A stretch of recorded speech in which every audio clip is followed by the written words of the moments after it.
And we are live. Welcome to the NBA Strategy Show. It is Wednesday, December 14th. I am Josh Engleman. I am joined by Adam Scherer. We are brought to you by PrizePicks. We're back to the big one, 10-game NBA slate today. A pretty standard issue Wednesday, and it's 10, so I can't be too mad about it. Should be fun. Exciting. We got a couple spots that are just going to be ridiculous. One or two that we legitimately couldn't talk about right now if we wanted to, but we'll hit on all of them as we go through this show for the next hour and 15 minutes.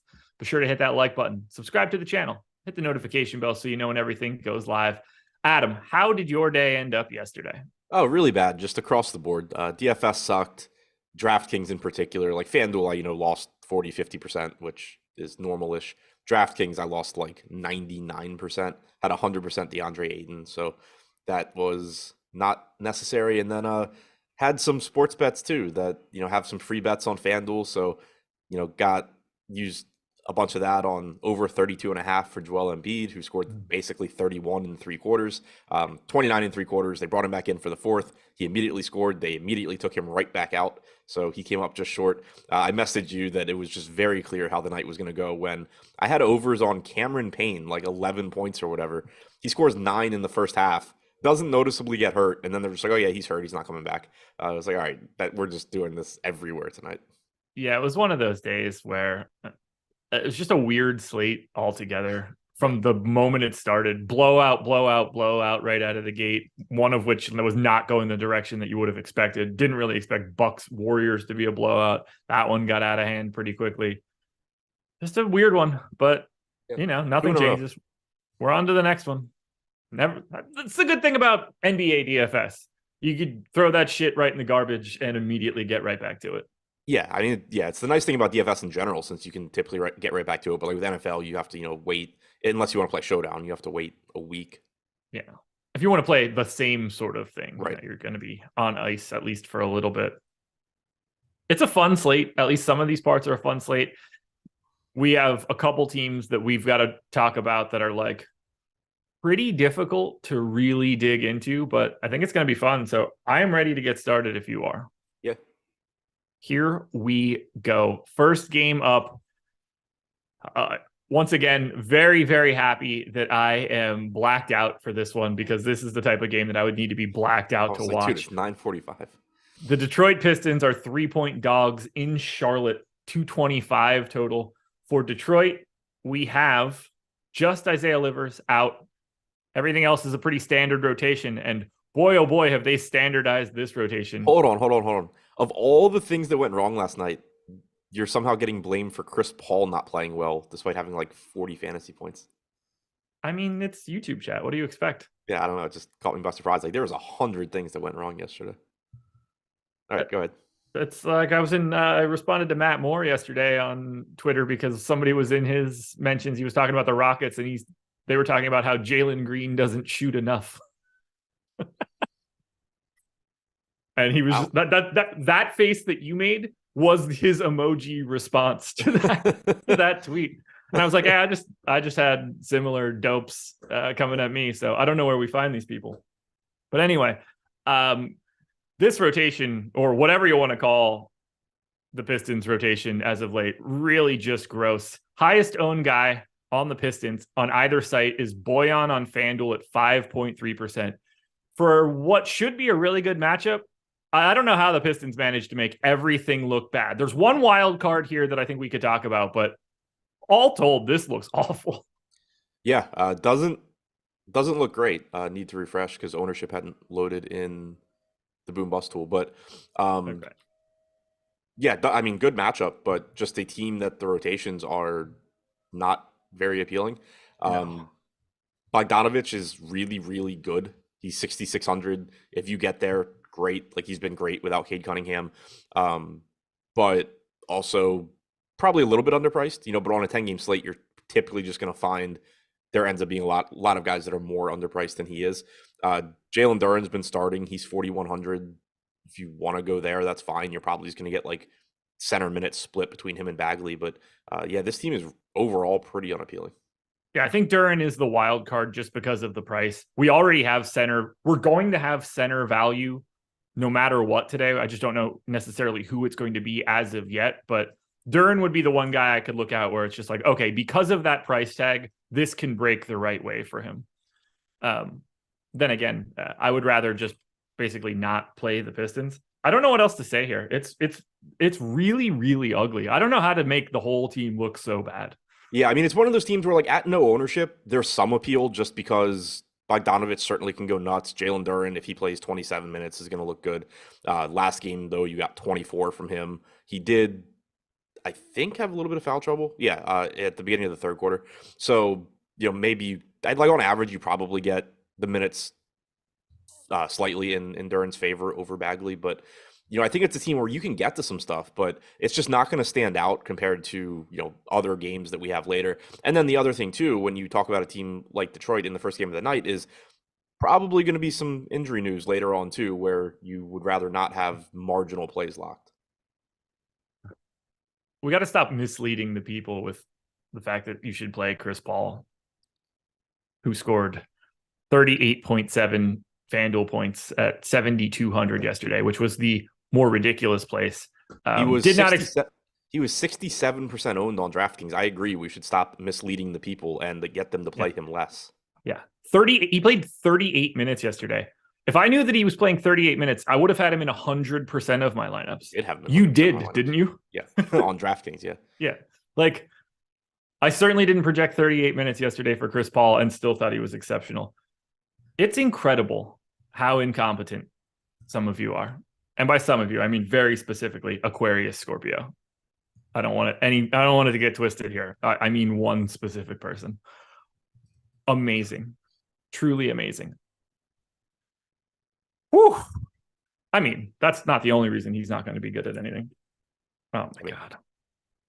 Goodbye. Charlotte Hornets. 3-point favorites in this one. We're still without LaMelo, who should be back shortly. Dennis Smith Jr., who should be back shortly. No Gordon Hayward, no Cody Martin, no Mark Williams. Lots of ownership coming to this side, and I'm very happy to get to the Hornets. They're like the inverse of the Pistons in that they may stink, but they don't mess around with their rotation. They're just jamming their best guys out there as much as they can. Oubre's 20% owned on both sites. I think he's my favorite play today as of right now. Terry Rozier, 20% on both sites. PJ Washington, 20 to 25. Jalen McDaniels is like 10 to 15. Love getting to the Hornets. Yeah, agreed. Very, very condensed rotations, which has been great to see. You have ownership coming into this team as you should. Oubre at 7,400, shooting guard, small forward, pulling 20%. Makes sense. Should play upper 30s in minutes. Same goes for Terry Rozier, also shooting guard, small forward. Not entirely sure how he keeps the small forward status, but it's nice from a roster construction standpoint. 17% ownership coming in there. PJ Washington at 5,500. He's been playing more minutes recently as well.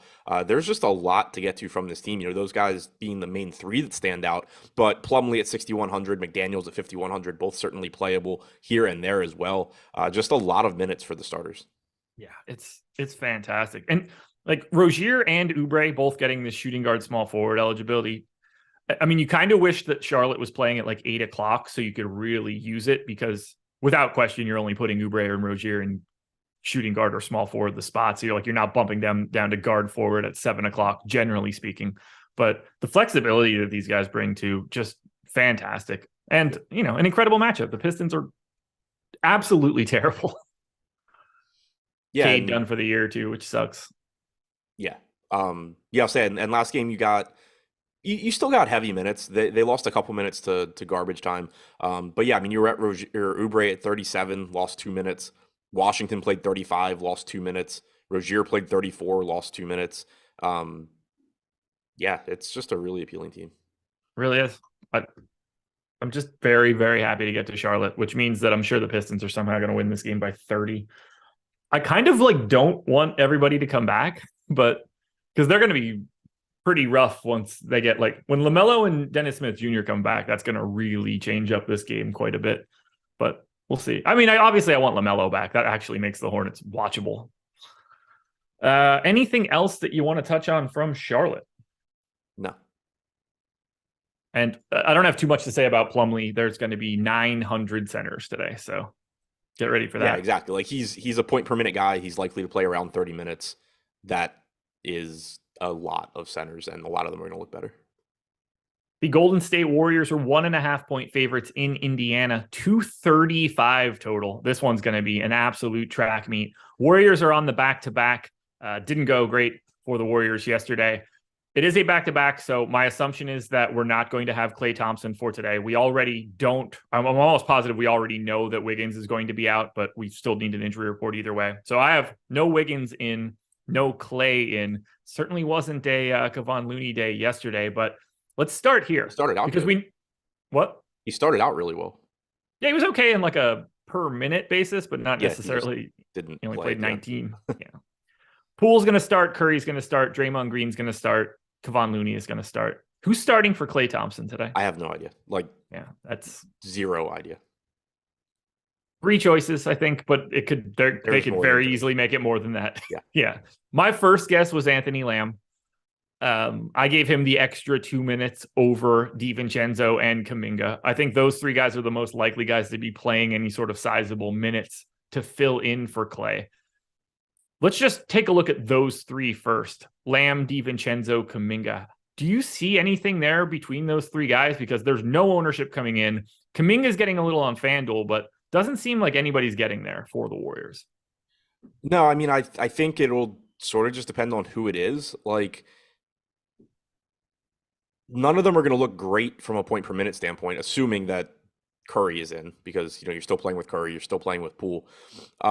The prices, at least on DraftKings, have come up a bit as well. Like, you have Kuminga at 5,200, you have DiVincenzo at 5K.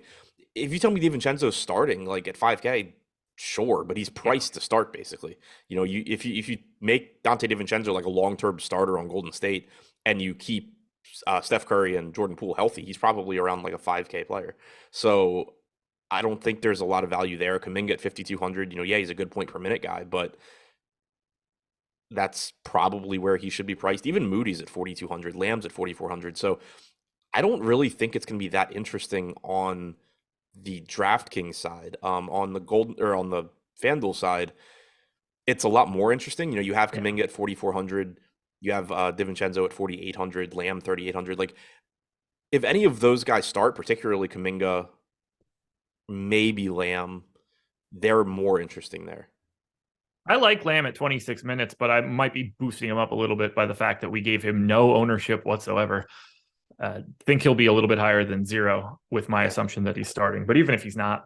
Yeah, like even looking at the rotations yesterday, I can't make a good guess. And you can't really make a good guess with Kerr anyway, because he just throws guys in. But like, in the first half, you had Moses Moody actually be the one to sub in for Klay Thompson, which great guess at who could start, but he's also barely been in the rotation. He played 1 minute and 41 seconds and then was out of the rotation until garbage time. So like, you can't really look at that and be optimistic that he's the guy.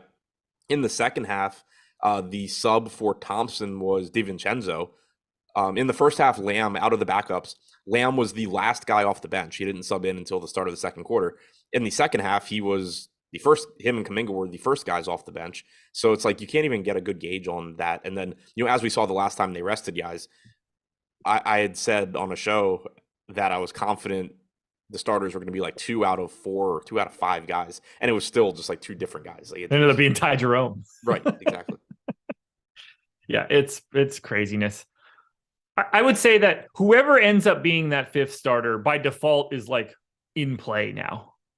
You could have at least, you should have a little bit more confidence. I don't know how much confidence you should have, but at least someone has to be the 5th starter and they should step into some sort of role. Now we've got Jordan Poole here. He does step into some sort of role with Klay gone as well. 7,800 on DraftKings. I like him even at the 12% ownership. Even that is a big price tag. He's still 6,700 on FanDuel. We got him projected for 43% ownership. I have no issue there. Happy to get more. Jordan Poole on FanDuel is an absolute no-brainer in this spot. And on DraftKings, I still think he looks fantastic. Yeah, I think so as well. He's played 3 games now where Curry has been in and Klay has been out. In those 3 games, 30.8% usage rate, 20.6% assist percentage. You're going to get whatever, or you can expect to get whatever 48 minus Steph Curry's minutes is, with Jordan Poole playing without Curry and without Thompson, which means like a 35% usage rate for those minutes. Then, playing alongside Curry, obviously the usage comes down, but still no Klay, and you're replacing Klay with a low usage guy. So there is just a lot of usage available for Jordan Poole. I'm with you on FanDuel. He looks amazing. On DraftKings, he looks good. Only 7% ownership coming in on DraftKings. That seems a little bit low. Did we get another update? Yeah. Give me 1 second. Unless you just misquoted 7. It's like 6.8. 6.7. Okay. Let me grab that secondary update. Oh, Poku just jumped up to that second spot. Well, no JRE today. What in the fuck? Cool. How did Poole go? 26.8% on FanDuel. Well, whatever we just changed, I don't agree with it. So I'm leaving the old one in because we had Poole at 43 and now we have him third owned at 27. And Clint Capella is the highest owned guy with Fultz second. So I'm going to go ahead and keep the first run because that one's definitely better. Yeah. All right. Well, I don't have access to that one. So do you want me to paste the DraftKings and FanDuel ones over to you? I mean, just Clint Capella is not going to be more owned than Jordan Poole today. I'm quite confident in that. Especially on FanDuel at 6,700. Curry, 9,900 still on FanDuel, same price as yesterday. Happy to do that. 11K on DraftKings. Bit of a tough sell, but still, it's Steph Curry. Draymond, fine. Is there anything else we should be touching on for the Warriors? I don't think so. I mean, Draymond, assuming he plays, is going to look fine at 6,200, like you said. Curry, assuming he plays, happy to get there. He's great.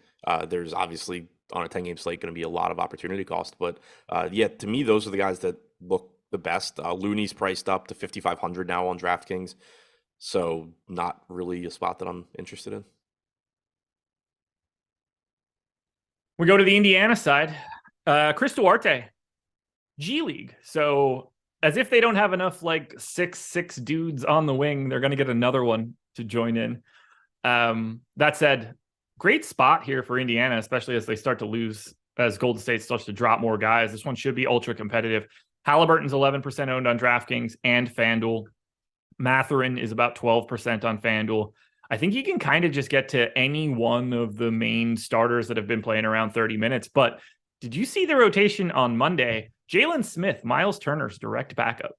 I kind of thought that might be the route they were going when they moved him to the bench. I actually was not sure. Like, in some ways, it made me kind of want to play Jalen Smith when they moved him to the bench, but like it wasn't the slate for that anyway. But yeah, that was sort of, I kind of thought they might be doing that because we had seen Isaiah Jackson's minutes sort of trending down and Jalen Smith not getting those minutes as a starter. I thought that might be the route they were going. So interesting to see that they did that.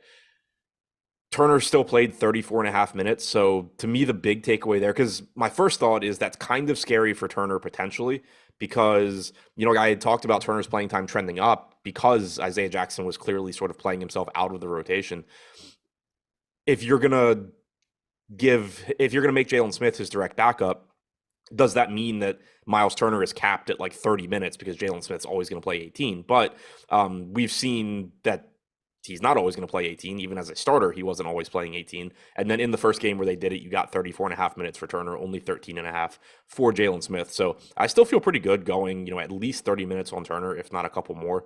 But yeah, you can just give the direct backup minutes to Jalen Smith now. Yeah. When I saw it, I was just like, oh, do those both add to 48? I was like, what is happening now? So weird. What do we like? Are you just happy to get to anything really from Indiana of the guys that play? Yeah, pretty much. Turner at only 7% ownership seems interesting because, again, he is playing big minutes and he is a really good point per minute guy. So it seems like he just kind of always gets slept on. I know he was like 4% owned the other day, and I think I was able to get to like 10% at 6,600. Like, he's still at a price point that's pretty easy to get to. So I like Turner, especially at that ownership. Halliburton at 9,300. That price tag just isn't moving. He's like a 1.4 fantasy point per minute guy. Should be a really fast paced game. He's been playing a bit more recently as well. Last game, you only got 32.5 minutes, but in the couple of games before that, you've gotten 36, 37. So nice to see at least that he doesn't have like any sort of an artificial, minutes cap at like 34 or 35. You can get those big minute games occasionally. So I think he looks good. Buddy Hield still looks good at his price tag. To me, Hield, Turner, and Halliburton are the three guys I really like. So Turner, 7,700 on FanDuel, power forward center. We have him at 4%. That's the type of guy that I want to take a flyer on at that kind of ownership on FanDuel, even at 7,700, just because the FanDuel scoring obviously fits Turner. If he goes on a block party and grabs 6 of them there, we're talking 18 points right out of the gate. He's going to play 30-something minutes. Very happy to get to Miles Turner there as like a contrarian GPP option for FanDuel. But I just like the pieces of Indiana. I mean, 235 total on this one. It's the highest total on the slate. I'm just always going to be interested in games like this. I just don't know who to individually pick from Indiana.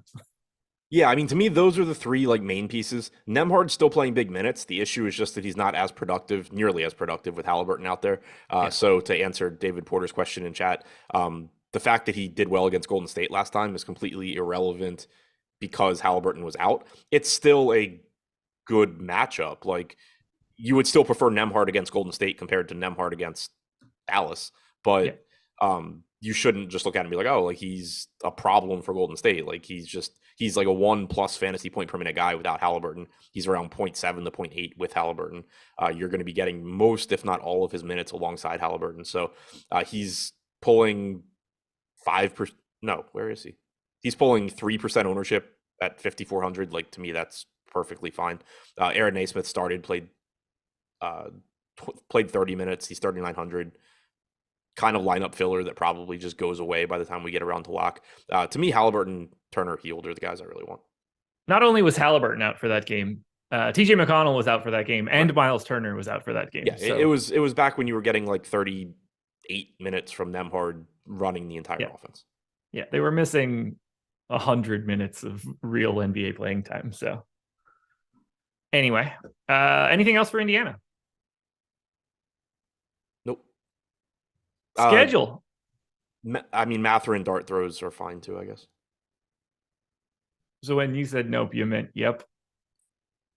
That's why I said no. Like, I corrected myself. I realized that I was wrong. Schedule for the rest of the day. 11 a.m. coming up after this NFL First Look show. Taking a look at what we've got going on. Is that First Look? Did I write that wrong? Is that Ownership Show? It says First Look.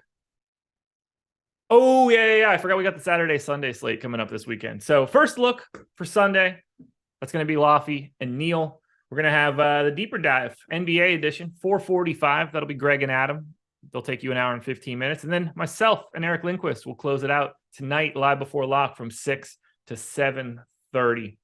We're going to have some fun tonight. This is a great NBA slate. This is a fun sports weekend, too. What else we got going on? World Cup, MMA, football both days if you're into football. Is the UFC card any good? I don't know. Cannoneer Sean Strickland. I mean, Strickland's going to say a bunch of ridiculous stuff. Strickland's That's a pretty his ass beat too, probably. It's an interesting fight. He might be coming back too quick off of that knockout. Yeah. I mean, fun fight. Arman Tsarukyan. You know, I don't. Find out. The line is Strickland. It's pick 'em. Essentially a pick 'em. Might be using one of those free bets. There you go. Rest of this card is not great. I agree with Marcus Amparo. Every MMA card is good because you either get high quality fights or you get dudes that do not know how to defend. Well, I disagree now because I'm not going to play DFS.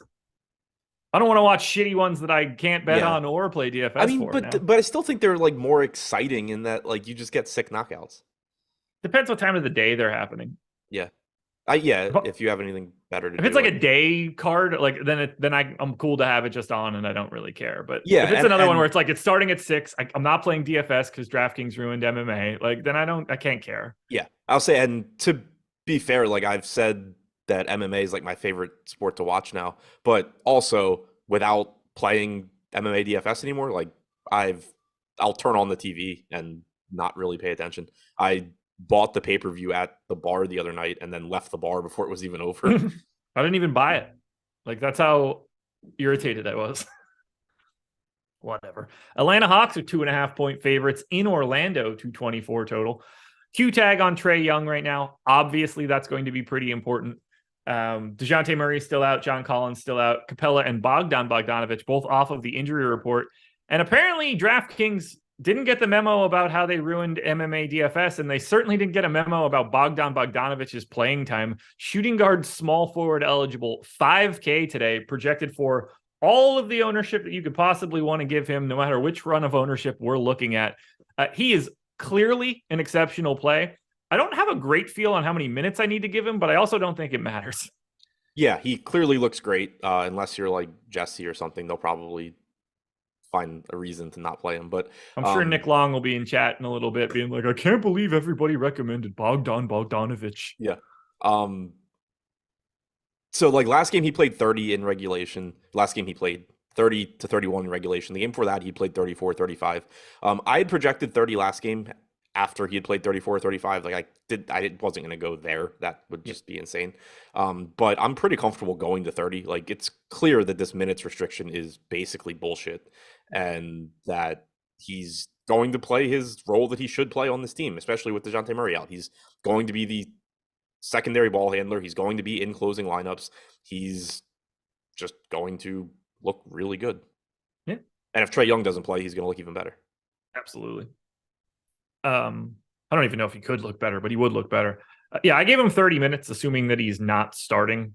I don't really love going too far over that mark for any non-starter, just because you're so ripe to lose that final rotation if something goes wrong, the old Lou Will roll. But even at 30 minutes at 5K, he's just an absolutely exceptional play.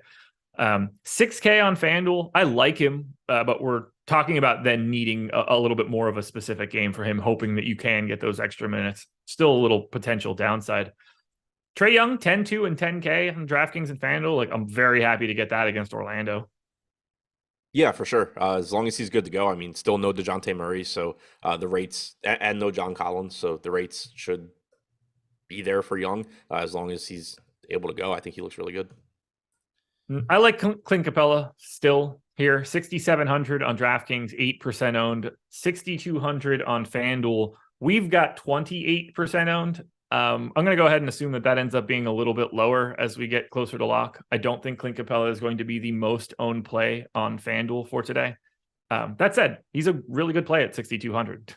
Yeah, the playing time is, kind of is what it is. You're going to get 29 minutes on average. You'll get a few games where he plays a little bit more. You'll get a few games where he plays a little bit less. Having Okongwu as his direct backup sort of just limits how high you can project Capella, but he's at a price point that just looks good. Basically 1.1 DraftKings points per minute, but DeJounte Murray being out should be a benefit for him as well. It does increase Capella's usage when he plays with Trae Young on the floor and DeJounte off versus both of them on the floor. You get a few more usage points for Capella, which for someone whose usage is basically catching a pass and dunking it, like he's efficient. So those points really matter. And he also rebounds at a higher rate, which is noteworthy because DeJounte Murray is a very, very, very good rebounding guard. So it makes sense for that rate to increase for Capella. So I do expect the per minute production for him to be higher than we've seen for most of the year. I think the price tag is very reasonable. I think the spot is good. I'm not going to... So last slate, I talked about really liking him, and I was only getting like 10%. And after the show, I was like, I think the rates are a little bit low. So I bumped it up, got a ton. He was awful. But I think he looks very good once again. You and me both. I mean, on the FanDuel side, I do think he's very clearly the best point per minute play for Atlanta. I think he's great, but every one of these games, we're just going to name a center that also looks mildly good to good at very little ownership. So anything else for Atlanta here? Like, obviously, if Trae Young is out, this all goes tits up and we start recommending a bunch of other stuff. But I don't really have much interest in DeAndre Hunter. I don't know how many minutes he's going to play. Trent Forrest's price is pretty reasonable now for a guy that isn't very good. AJ Griffin's price is kind of tough to want to get to right now for a guy that doesn't score well when Trae Young's around. I don't really want anything else from Atlanta other than Young, Bogdanovich, or Capella. Yeah, same for me. Like Hunter's price tag's up to 5,300 now. Even Okongwu, like he's 4,800 after getting the start, so you can't even really play the backup center game with him. It's pretty much Bogdanovich, Young, Capella. All right. On the Orlando side, they are also slowly but surely getting closer to adding real NBA players back to their rotation, but still no Suggs, Wendell Carter Jr., Harris, John Isaac, Chuma Okeke. So we kind of know what we're doing here. Banchero, 10% owned on DraftKings, 10% owned on FanDuel. He's probably the guy that I like the most overall for Orlando. We've got Fultz at 4,900 on DK, 4,600 on FanDuel, pulling 27% ownership. I'd like to be a little bit lighter than that. Continues to have weird minutes so that I don't think that he's going to get projected correctly by individuals. He's the weirdest dude for me from an ownership perspective, because if you game log watch his minutes, no one would ever get to Markelle Fultz. But for some reason, we're still projecting the ownership. And I still think like the minutes are actually there if you just dig into it. It's a really weird situation for him. Yeah, and it keeps burning me. To clarify, so I mentioned bumping Capella's rates and it confused Jeremy Savage. Yeah, I touch the projections when I decide the inputs that I have are wrong. Like that's how you project things. Yeah, it wasn't like I'm not going to look and say like, oh, I'm only getting 10% Clint Capella. Let me start giving him thumbs up in Fantasy Cruncher. But when I go back and say like, okay, he's projecting for like he's in for 1.1 fantasy points per minute in a really good spot, and that's what he normally averages. Like that's just lower than it should be. So yeah. Like I fix it. But yeah, no, it's two different things. Checking the inputs and changing them is just how you project things. Changing the output is like just because you don't like the output is dumb. If your inputs make sense, you shouldn't just say like, well, I disagree and bump something. But yeah, two different things. Especially in the NBA. Yeah, for sure. Yeah, if your point per minute projection makes sense, if your minute projection makes sense, and you don't like the number you're getting, then that's on you. But yeah, like when you go back and look and it's like, oh, okay, well, I think I'm a little bit low here. Like, yeah, you change it. But yeah, as far as Fultz goes, I'm with you. Like he's been costing me a lot recently, but I don't really know how to stop playing him. He's 4,900, barring foul trouble, blowout, injury. Like he got injured the other day and missed basically his second quarter rotation. I expect 28, 30 minutes from him. He hasn't been a great point per minute guy this year, but he has been since the start of last year. You know, I think some of that can probably be attributed to playing with Paolo Banchero now, but at 4,900 and low ownership, I'm going to continue to get to Markelle Fultz. So far this year, he's now played 173 minutes, only 0.81 DraftKings points per minute, but the rates are there, 22% usage rate, 26.5% assist percentage. I still think he looks like a good tournament play. Yeah, I'm with you on Banchero. The minutes he's playing 36 minutes a game, basically. I really like the playing time. What are your thoughts on Fultz at 4,600 on FanDuel, already pulling 27% ownership? So I was talking about Fultz, not Banchero there. Okay. I said I liked him. But yeah, I mean, I think like the 27% ownership is kind of problematic just because it's already there. But at the same time, I think he's very clearly underpriced, assuming he's going to play around 28 minutes and assuming he settles in somewhere around like a fantasy point per minute guy. Since the start of last year, he's been 1.2. So even if you say that he settles in around 1, like that's a pretty steep drop off from last year. Yeah. Like, again, I like him. I just don't know. I think I'm just going to be able to find other options if that ownership is already there that aggressively, where I don't have to. I'm not going to be soaring over on Fultz. He's the type of guy that I just didn't think it was going to be there just because, you know, you look at his run and it's 23 minutes, 25 minutes, 28 minutes. And it's just 3 years ago, people would just be ignoring Markelle Fultz because of that kind of stuff. And now it seems like that's not happening. It's a shame. Although he has been lower owned than expected a lot recently. Well, like not even like comparing it to ownership, just like he's been lower owned than I think he should be a lot recently. Okay. So maybe we get that again. Anybody else for Orlando? Bull, Mo Wagner, Anthony, Bamba, anything else here that you want to take a shot on? Not really. And I think it was, SMP mentioned it. Last game, it was the fouls for Fultz that kept his minutes down. The game before that, I think it was the game before that was the injury. There was also a blowout game in there.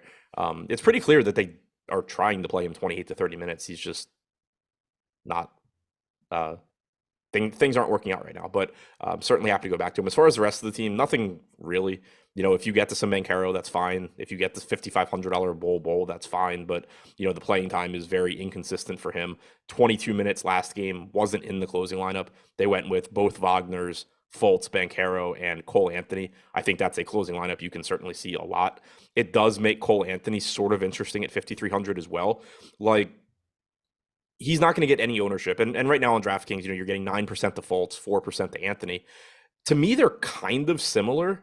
I think you project Fultz for a couple more minutes, but because you have seen some games where Anthony doesn't close, but Anthony can play 28 to 30 minutes. And if he does, he's also like a point per minute guy at 5,300. So I do think there's some tournament interest in a $5,300 Anthony, especially if we don't just get a bunch of value opening up.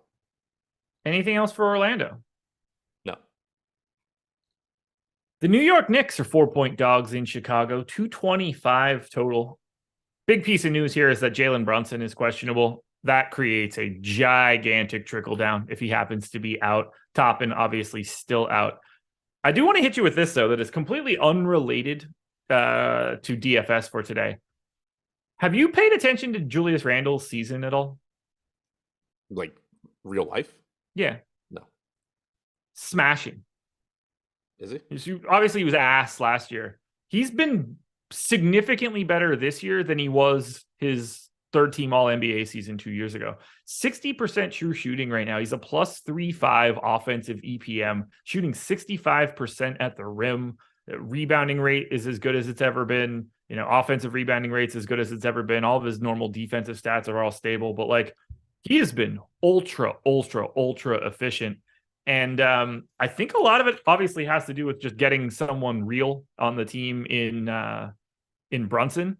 But now that they've gotten Grimes into that starting lineup spot, they've actually really stabilized as a starting unit. I had no concept that they were playing as well as they were with sort of the guys that they want to be out there.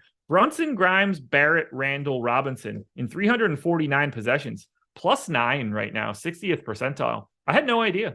Yeah, me neither. I will say, just anecdotally, it seemed like Randall was having a very efficient year based on how many times you've just been getting Julius Randle has 1 million points in the third quarter game.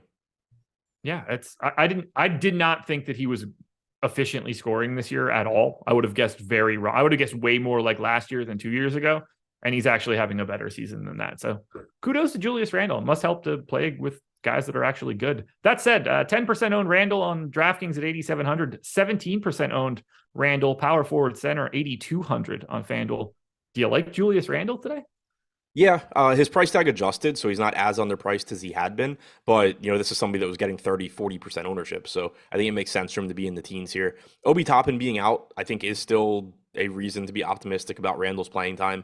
Last game, he got ejected, so don't read too much into that. The 27 minutes he played there. He played about 11 minutes in the first quarter. He played about 8 minutes in the second quarter. So again, he was basically tracking 38 minutes.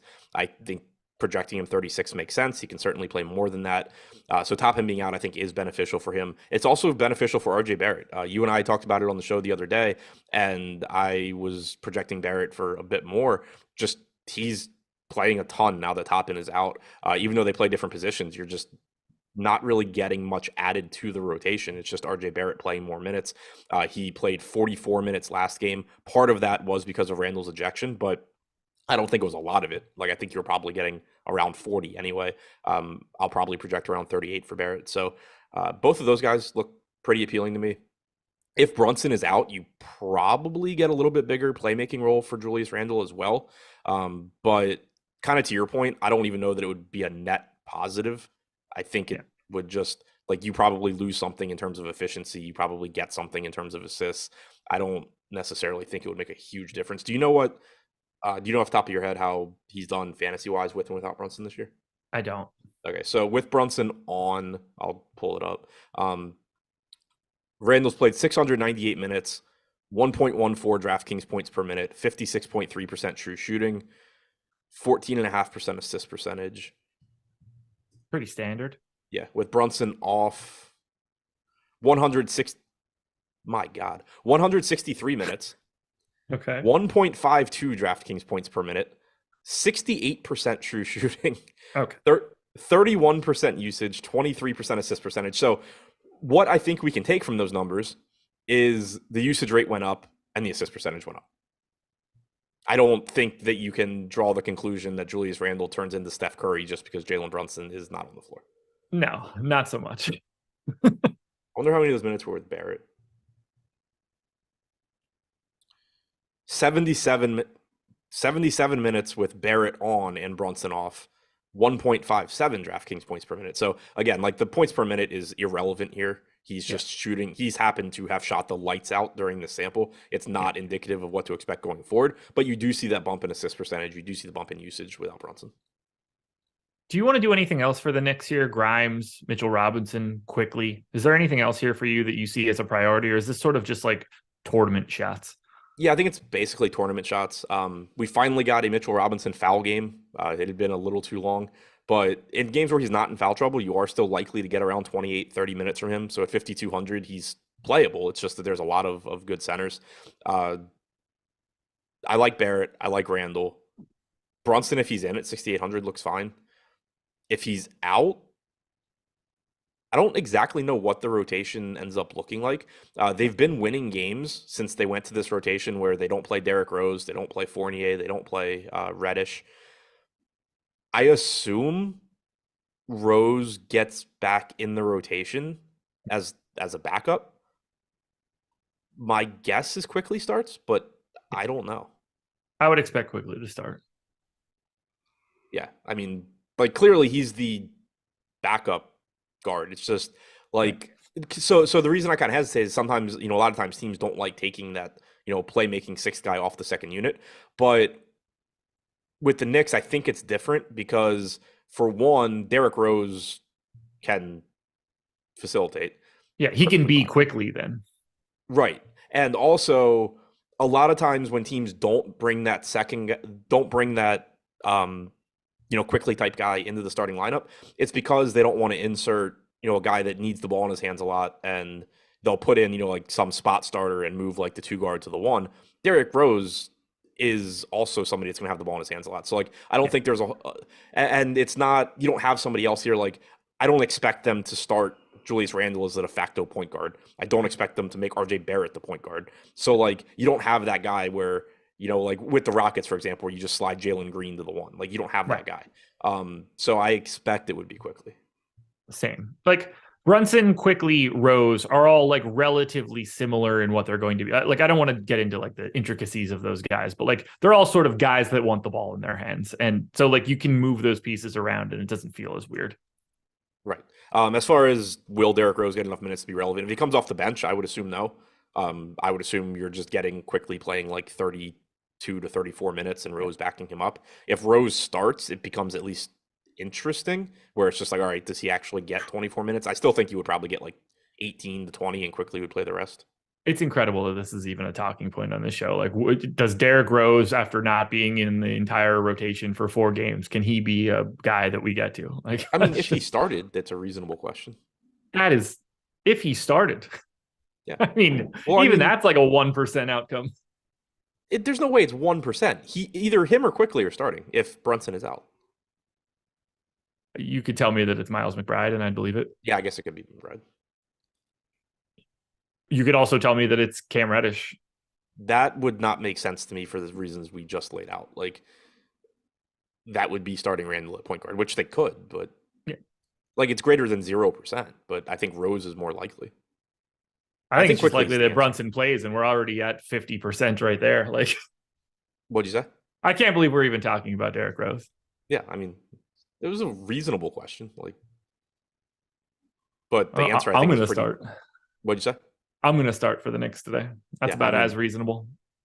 I think it's pretty much, if he starts, maybe. If he doesn't start, no. The Chicago Bulls side of this one is kind of interesting. We're getting Alex Caruso back. We got a Q tag on Dosunmu. 23% ownership and 26% ownership going to Levine on DraftKings and FanDuel. DeRozan's getting about 10, but the guy that I like the most here, just add him to the list of centers, 8% owned, $7,200 Nikola Vucevic.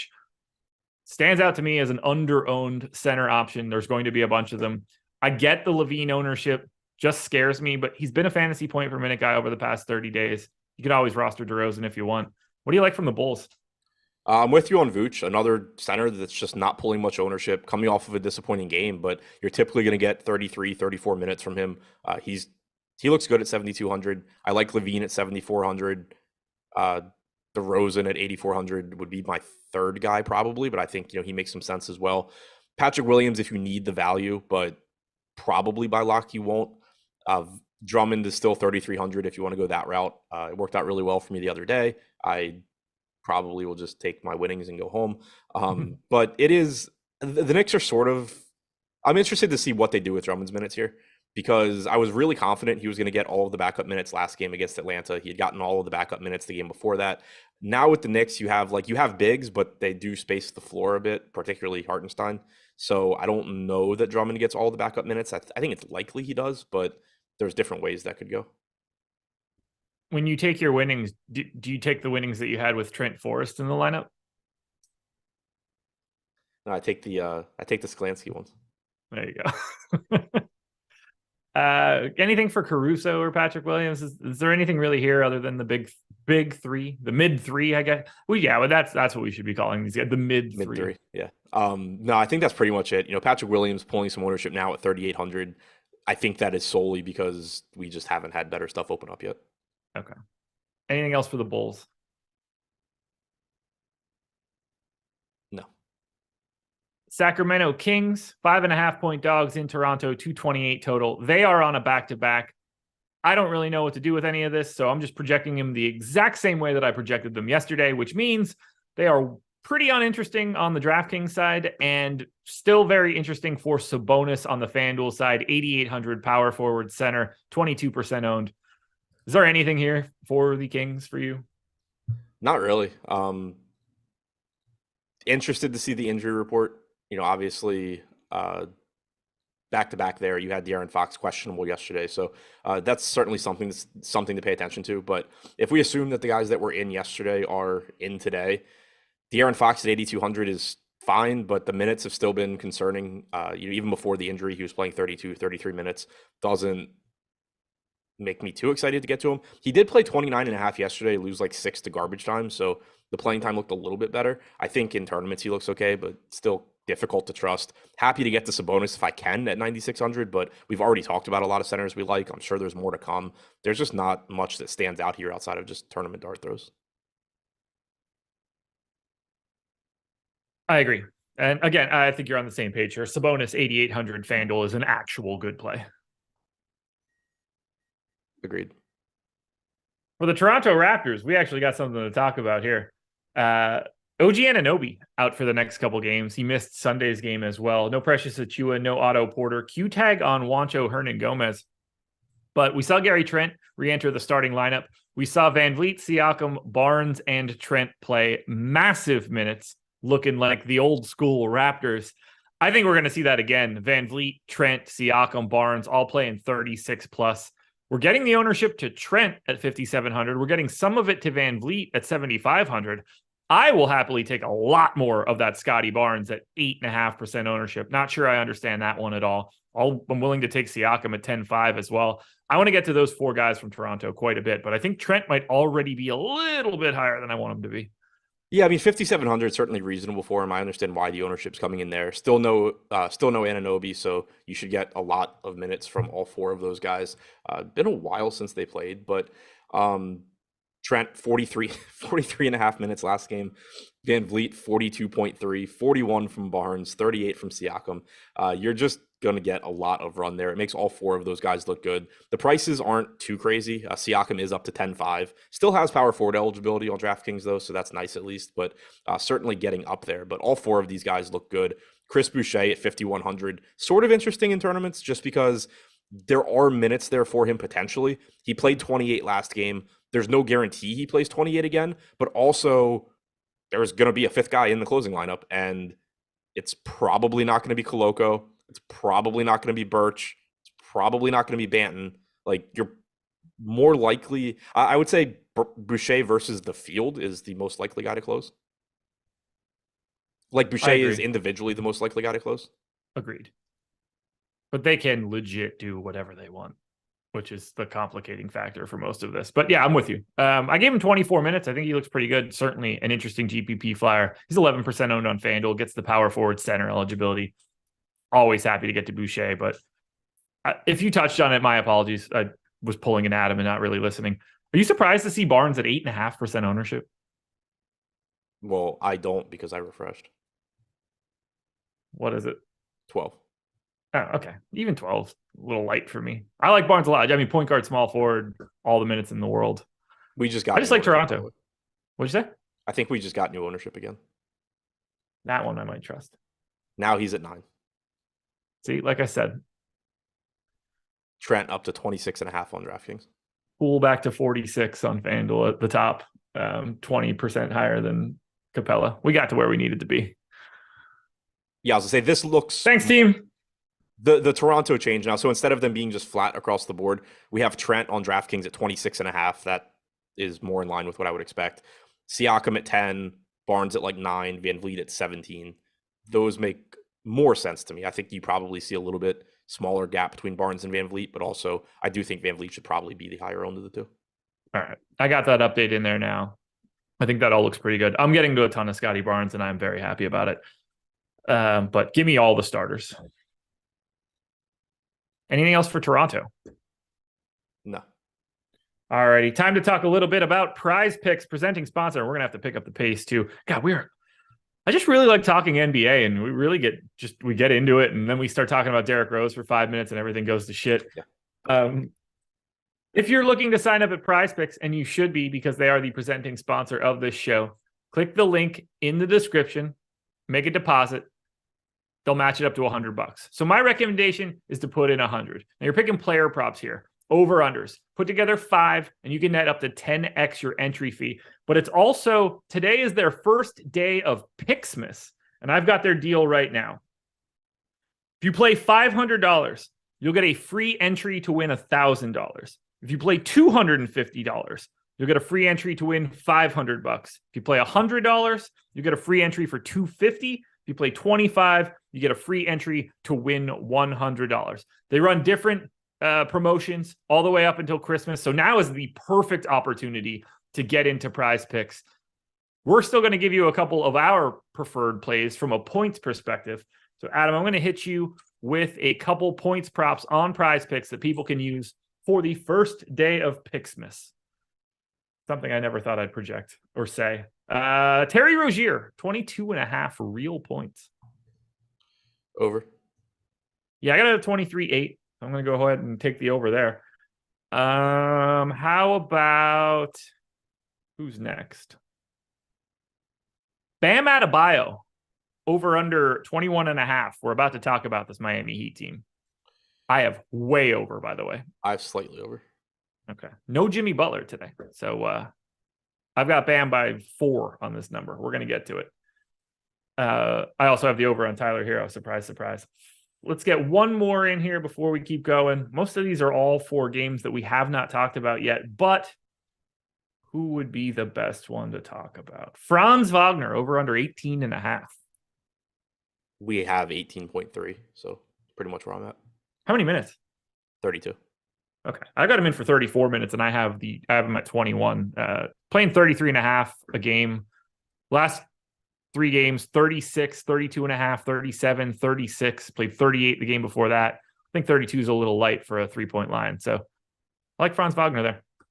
Yeah. Either way, guys. Yeah, the minutes have trended up recently. He was stuck on 32 for a long time.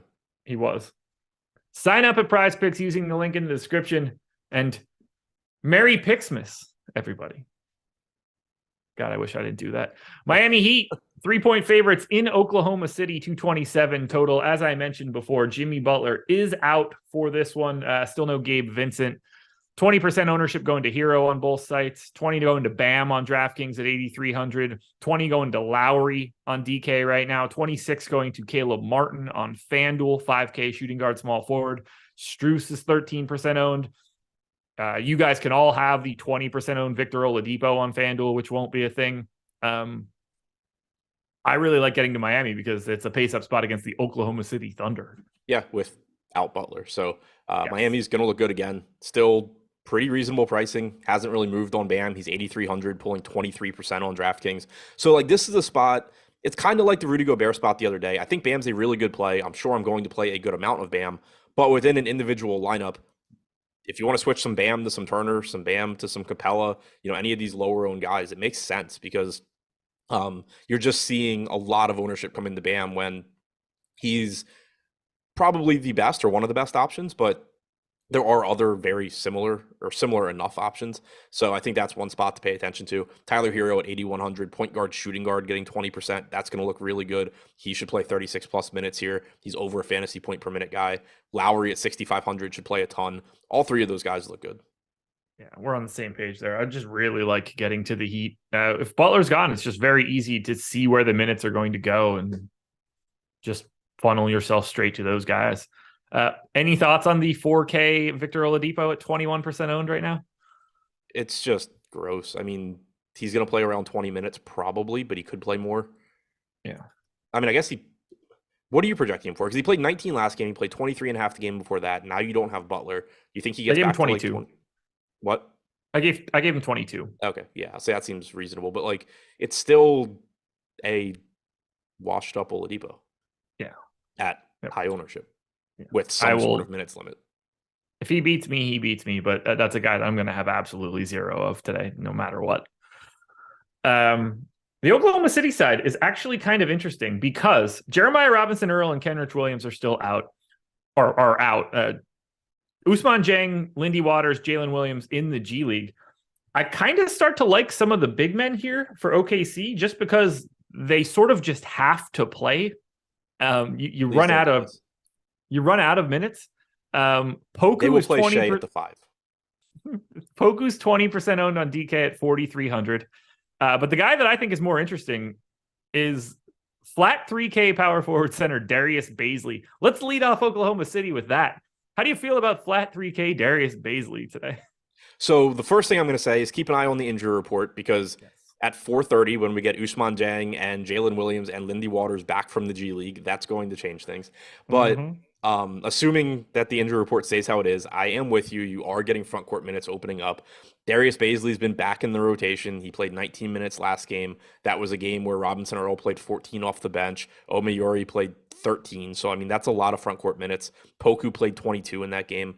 So, yeah, I mean, Bazley at 3K flat does make sense to me. He's getting 20% ownership. You can still only be so confident in OKC random rotation pieces, but 3K for Bazley, I do think is a good play. Okay, we're on the same page there. With some upside too, like somebody's just going to have to fall into extra minutes potentially. Yeah, it is worth noting. Mike Muscala did not play last game, so I think you probably do get him just taking the Omaroi, however you pronounce his name, the guy from Oregon's minutes. Yeah, I gave Muscala 14 minutes too. He doesn't tend to fall into like a lot of them. That's why I kind of like what we've got going on for Bazley. I'm happy to get to Shea on DraftKings at 10K, Giddy on DraftKings at 7,100 seems fine. Jalen Williams up to 38 minutes on Monday. I gave him 30 for today, 4,400. I don't mind all the shots on the Thunder today.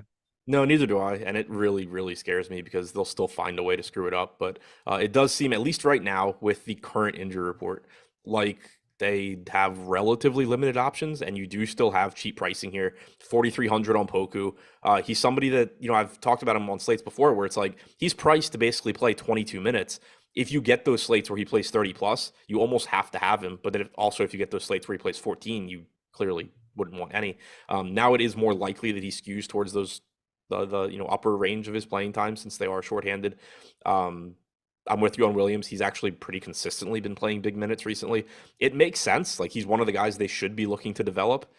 Also, it's OKC, so there could easily be a game where they're just like, oh yeah, we've seen enough of you for today. Take the second half off. But it's more likely than not that he plays substantial minutes. So I think he makes some sense at 4,400 as well. Poku and Bazley would be the first two that I'm getting to, though. Portland Trailblazers are 7-point favorites in San Antonio, 231 total. For the Blazers, we don't really have anything here. Josh Hart's probable. Drew Eubanks is probable. The highest owned guy on the Portland side for DK is Jeremy Grant at 4%. He's 10 on FanDuel. I just find Portland to be like relatively uninteresting. They're all just a group of last guy into a lineup. Yeah, I mean, the type of ceiling you're getting from Lillard. He's 10-3. The guy made 11 3-pointers in 3 quarters last game. Not saying that's indicative of tonight, but like, the type of upside you're getting from him.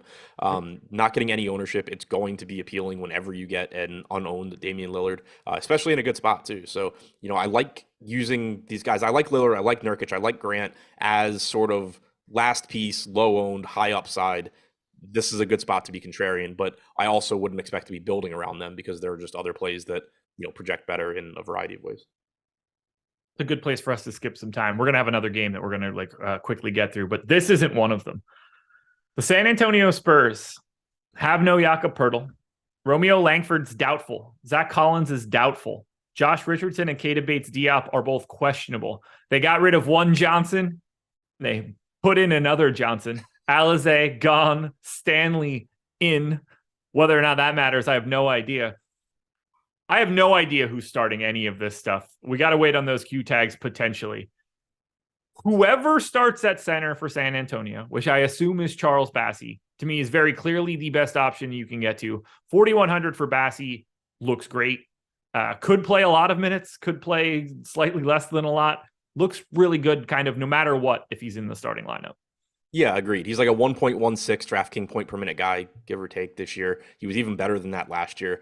We've seen him back to playing all the backup center minutes behind Zach Collins. Now you don't have Zach Collins. It's likely that Bassey starts. It's likely that you get upper 20s in minutes from Bassey. He looks great at 4,100. Really, one way or the other, he's going to look good. But assuming he starts, he looks great. Whoever starts at center, because if it happened to be Isaiah Roby, if like Keita Bates-Diop is back and they do something weird, Isaiah Roby is also going to look great as a starting center here. Or if Gorgeous Dong happens to be the starter at flat 3K, like whatever you get at starting center for the Spurs, it looks good. It's also very scary. Yeah, and also I think that, so if you get the lineup where Bassey is starting, particularly if some guys are missing, like let's say Keita Bates-Diop is still out, Bassey starting, maybe they're starting Roby and Bassey alongside each other, which would be the best case for what I'm about to say. You can play Jang off the bench as well at 3K flat. Yep. And I think it's a 10-game slate, so it's really close, but I think you might be able to play Bassey and Jang together in that case. If you're willing to think that they play all 48 minutes together, you absolutely can. Yeah, it's more on a 10-gamer, though. I don't know that I really want to. I might just still set that rule so I get one or the other. I think it's a case where you would very likely get Jordan's like fidgeting, and it threw me off. More than me? What? More than me? Yeah, he's like waving his arms. He's like waving his arms around. So I thought he was trying to tell me something. I don't watch him. But yeah. So I think it's a case where Bassey and Jang both do well point per minute wise. But with it being a 10-game slate, there's still a really good chance that like you would rather not have one of them. But individually, I think they both end up looking like good plays in that situation. Roby potentially looks good at 3,300. I don't know how many minutes Jeremy Sohan can play, but there's a possibility there for Roby. We kind of need those Q tags. Clearly, you can always play like Keldon Johnson or Trey Jones, whatever works there, but the centers are the appeal here. Agreed. And yeah, like other stuff could certainly open up. If you get Keita Bates-Diop out, you get Richardson out. We know Langford's doubtful. Like you are starting to get more minutes for other guys. Also, Devin Vassell's been coming off the bench. He's going to be back in the starting lineup at some point, I would assume. Sohan came off the bench last game as well. Will be back in the starting lineup at some point. So, yeah, no idea what the starting lineup's going to be, but the center spot is very interesting. Anything else for San Antonio right now? No. The next three teams that we talk about are going to be so uninteresting that we're just going to zip through it. Cleveland is a 2.5-point underdog in Dallas, 214 total. That is as low as you're going to see right now. For the Cavs, we got Kevin Love back in the last one. Obviously, Dean Wade's still out. No Ricky Rubio, no Dylan Windler. The highest owned guy on DraftKings is Garland at 4. It's Allen on FanDuel at 5, where he's 7K. I actually like Jared Allen a lot at 7K power forward center on FanDuel, way more than the 5% we're projecting. Like that's just a guy I want to get over on in GPP, but this is a terrible DFS matchup. Great game. Like I would like to watch Cleveland Dallas for sure, but there are no priorities for me in Cleveland. Yeah, same. You can definitely throw Allen into that mix of guys where Bam Adebayo is a better play, but in an individual lineup, like you're getting a 10-1 discount going to Jared Allen, who is still playing huge minutes, played 36 again last game. Wasn't as good as we were hoping, but still played 36 minutes. So he, I like getting to him as a contrarian tournament option. Same can be said for an 8K Darius Garland. I think he's kind of similar to De'Aaron Fox at 8,200, assuming Fox plays, where you're just betting on the talent, basically. They don't project as great options compared to everything else on the slate, but you're just getting a really, really good point guard that is certainly going to just have those games where they take over. So from a tournament standpoint, those guys make sense. But as far as priorities, there's nothing for me. All right. And then on the Dallas side, Q tag on Maxey, still no Josh Green. Davis Bertans is available. Highest owned guy on DraftKings is Luka at 2.6%, where he's 12,600, or Luka at 2.6% on FanDuel, where he's 12,500. I don't know what's happening to Dorian Finney-Smith's minutes, but that's a conversation for another day. I don't know how you play anything here from Dallas. Me neither. I mean, clearly if you get Luka, great. Sure. But outside of that, I mean, Christian Wood, he has a ceiling, but there's other centers I'd rather get to that I'm not worried about playing 20 minutes. Dinwiddie's up to 6,900. Hardaway's at 5,400. I don't see anything. All right. And then we go to the Washington Wizards, your Washington Wizards, who are 9.5-point dogs in Denver, 225 total. And we cannot even break them down. Q tag on Morris, Q tag on Beal, Q tag on Porzingis. There's too many trickle downs there. This is a deeper dive live before lock conversation. We might not know anything even at that point in time, but yeah, it sucks. This game's at 9. Every single one of those pieces change things for other things. If they're all in, they all look awful. Yep. I have everybody in right now. This team is not a team that I'm trying to get to. That said, if Morris, Beal, and Porzingis are all out, Washington becomes one of the more interesting teams on the slate. Yeah, if everybody's in, they look awful. If Morris is out, Goodwin looks better. If Porzingis is out, Gafford looks better. If Beal is out, everybody looks better. Yeah. And then on the Denver side, Jamal Murray's 11% owned on DK, 15 on FanDuel. There's no real ownership coming into Jokic. This Denver team is basically appropriately priced. We see the same sort of rotation at this point every day. I don't have any real priorities here. Denver just looks like GPP pivots for me.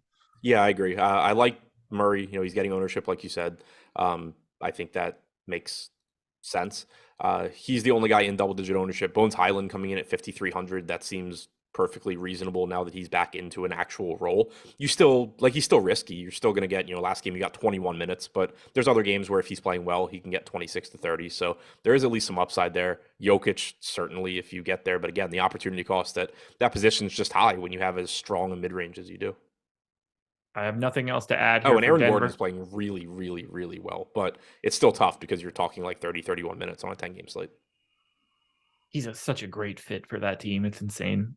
It's crazy it took this long for it to really come together. Well, I mean, it came together really well when they first got together, right when the trade happened, and then Porter got hurt, and then Murray blew out his ACL. It's just, we haven't really gotten to see it the way that we want to see it. Yeah, that's true. Because they were smashing people when it was Murray, whoever the hell was at the two that I can't think of right now. Gordon, Porter, Jokic. I mean, they were wrecking people for the first 10 games of that trade. I guess I meant more Gordon actually being an offensive force. Fair. Because when he got there, it was basically just he's there to be a defender, and he bought into that, which made them really good. But I've always thought that he should just be better offensively than he is or was. Closing it out, Timberwolves 6-point dogs at the Clippers, 223 total. No Towns, no Prince, no McLaughlin. Q tag on D'Angelo Russell, which is huge for discussing the rest of this team. But assuming he is in, I'm going straight back to Kyle Anderson, 5,600 on DraftKings, 5,900 on FanDuel. Gobert is interesting enough, but there's a million centers that you could roster. You can always get to Edwards. I think you could always get to Russell. Jaden McDaniels as a value play is fine. I don't mind getting any of the starters for Minnesota if Russell is in, and if he is out, everything just looks so much better. Yeah, I agree. It's interesting, the Gobert's ownership came down. His price jumped $700. So now he's on the other end of what he was the other day. It's he's just a pivot off of Bam. That makes sense. But, Bam certainly projects better. Kyle Anderson at 5,600, getting the most ownership, looks like a good value. The price tag's starting to get a little bit scary just because there will inevitably be some games where for one reason or another, he doesn't play a million minutes or just doesn't produce well. Last game, he played 28 minutes, probably would have gotten quite a bit more had the game been competitive. The ceiling you're getting with Anthony Edwards, kind of tough to get to him at 9,200, but again, if you do, He's a really high upside guy. I love Russell if he's in. Plays a ton of minutes without Jordan McLaughlin, and it just makes him look really good. If he's out, you're getting a lot of minutes for some combination of Forbes, Rivers, Moore, Noel. Would be curious to see what the starting lineup is there. But yeah, any of the starters look good. There we go. And then we close it out with the Clippers, who are basically at full strength other than Norm Powell being out still. This is becoming a very tricky team, but Kawhi is 6,900 on DraftKings, 7K on FanDuel. Teens ownership makes sense. Paul George, 8,900 on FanDuel, looks like a good price. I don't know how you prioritize anything else from the Clippers, though. This team's starting to get kind of scary. Yeah, I mean, Kawhi's price tag being cheap makes him look good. The one thing I want to point out is Zubac's at 5,300. If you look at recent games, his playing time looks really scary. He had a groin injury 2 games ago, and you got Nick Batum playing the final, million minutes of the game. Last game, he had first half foul trouble. Then the game blew out. That was the game that they crushed the Celtics. Now you're going up against a Rudy Gobert-led front court where you have a true center. I think there's a good chance that Zubac plays 29, 30 minutes. He's fantasy point plus per minute guy, and he's 5,300 at no ownership. I gave him 27. I mean, that's reasonable. I'm just saying, I'm not convinced, one, that they close small here, and two, that his recent playing time, I think, has nothing to do with anything. So I still think that, expecting upper 20s is where you should be. My assumption is that they would close small here. But I don't have a great feel for anything. If he's low owned, then I'm happy to take those flyers. Any ownership that he starts to get is going to make me nervous. Yeah, if he was popular, I would be very nervous. But tough team to just really want to prioritize anything for other than George or Kawhi. Yeah. Injury report, GPP plays, deeper dive for you? Yep. There we go. NFL First Look Sunday edition coming up next. Thank you guys for being here. Make sure you're checking out that PrizePicks deal for their Christmas promo. $100 on that $100 deposit. So go do that, everybody. Good luck tonight. We'll talk to you later. Peace.